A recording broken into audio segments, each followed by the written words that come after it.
பொதுவா நல்ல காரியங்கள் ஸ்டார்ட் பண்றதுக்கு முன்னாடி இந்த மஞ்சள் எடுத்து வச்சு தான் ஸ்டார்ட் பண்ணுவாங்க.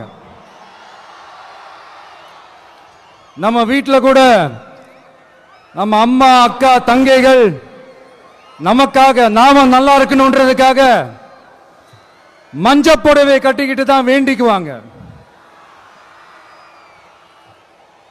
அப்படி அந்த மஞ்சள்னாலே ஒரு தனி வைப்பு தாங்க. நம்ம கொடியில கூட அந்த வைப்ரண்டான அந்த எனர்ஜெட்டிக்கான அந்த மஞ்சள் இருக்குமே, அந்த மாதிரி மங்களகரமான மஞ்சள் விளையிற பூமி தான் இந்த ஈரோடு பூமி. இங்க வந்து மஞ்சளை பத்தி பேசாம வேற எங்க போய் பேசுறது? அது மட்டும் இல்ல, இங்க ஒரு மகத்தான ஒரு மனிதரை பத்தி நம்ம பேசி ஆகணும். இந்த ஈரோடு மண் விவசாயத்துக்கும் பேர் போன மண். இங்க நடக்கிற அந்த விவசாயத்துக்கு மிக முக்கியமான ஒரு கவசமா இருக்கிறது என்ன தெரியுமா? காலிங்கராயன் அணை, காலிங்கராயன் கால்வாய். காலிங்கராயன் அணை கட்டினதுலையும் கால்வாய் வெட்டினதுலையும் உயிரான உணர்வு பூர்வமான நிறைய விஷயங்கள் இருக்குது. அப்படி அந்த ப்ராசஸ்ல அவர் அந்த அணை கட்டும் போதும் கால்வாய் வெட்டும் போதும் ரொம்ப சோர்வடைஞ்சிட்டாராம்.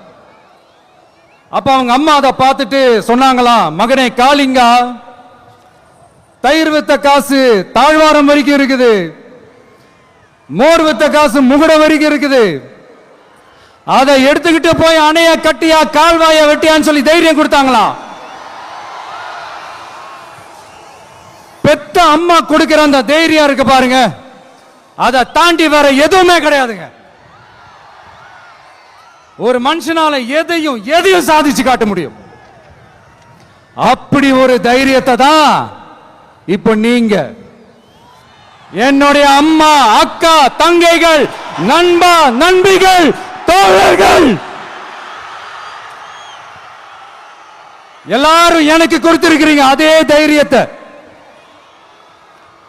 அதே துணையா என் கூட நிக்கிறீங்க.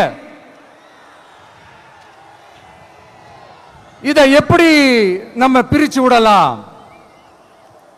இதை எப்படி நம்ம கெடுக்கலாம்? என்னெல்லாம் அவதூறுகள் நம்ம விஜய் மேல சொல்லி மக்களை நம்ப வைக்கலாம்? என்னெல்லாம்